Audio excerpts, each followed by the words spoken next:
What does it feel like to see Sabrina hit those 2 threes and then the game winner? Just like knowing how hard she works, and obviously you want the win, but just as a teammate, what does it feel like? Yeah, you just, overjoyed for her, happy for her. Like you said, she puts in so much work. She trusts herself, we trust her, and it's just a really big moment that you feel like it just brings you all really close. I know Sandy always says you guys can't get too high or too low, but the series gets really tight now in terms of game tonight, 8 o'clock on Friday, 8 o'clock potentially on Sunday. How quickly and how are you able to turn the page tomorrow and just, even though it's good feelings, forget about this and move on to the next? I mean, that's part of the finals. You have to, because it's a series, and just like we responded in game 2, we're going to expect them to respond in game 4.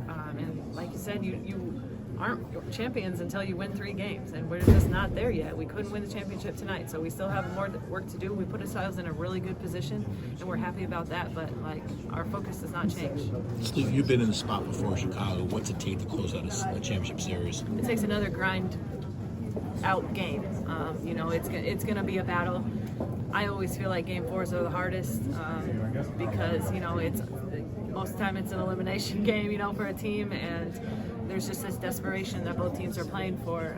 It's going to be a grind. It's going to be a tough. We have to, we're not going to play perfect. The finals it's not how what we're expecting. But we'll just find ways to, continue to what we're doing, make the right plays, and hopefully good things happen. Courtney, how would you say this game symbolized or represented the maturity of this team and how far you guys have come? Yeah, we stick together. We could have folded. Things didn't look like going that well. We didn't play our best. And to not play your best and win on the road in the finals, it says a lot about what we have in that locker room, what we can do. But at the same time, we got to be even better. It's not enough. What we did tonight is not enough to win a championship. We have to be more, and that's what this growth is about. Sweet. It seemed like when Sabrina hits the shot, you got as low on the sideline as maybe you ever have. I don't know. Or in a long time, you just bent over. Do you remember just that moment, your reaction? Did you black out? Sabrina kind of said, just what was it like for you? No, I did not black out. I was very much aware of what happened.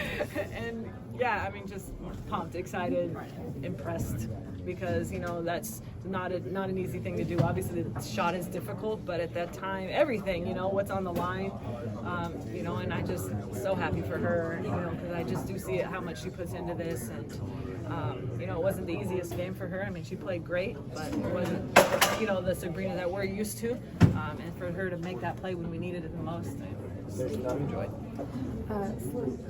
So you have been in a closeout game before. You talked about it a little bit earlier. How do you, convey what's necessary to your teammates who haven't been in this situation before? What's needed to really close it out on the road in this kind of environment? To be honest, when I was in that, I didn't know either. But you kind of know, you know what it is because there's this championship on the line. Everybody, that's what we're all here playing for. So, and there's not a lot that I can say to the ones that haven't been here that don't, you feel it, you know what's on the line. You have the desperation to get your first or your third or whatever it is. But that's what we're all working for. So, there's not a lot. It's just about grinding it out and staying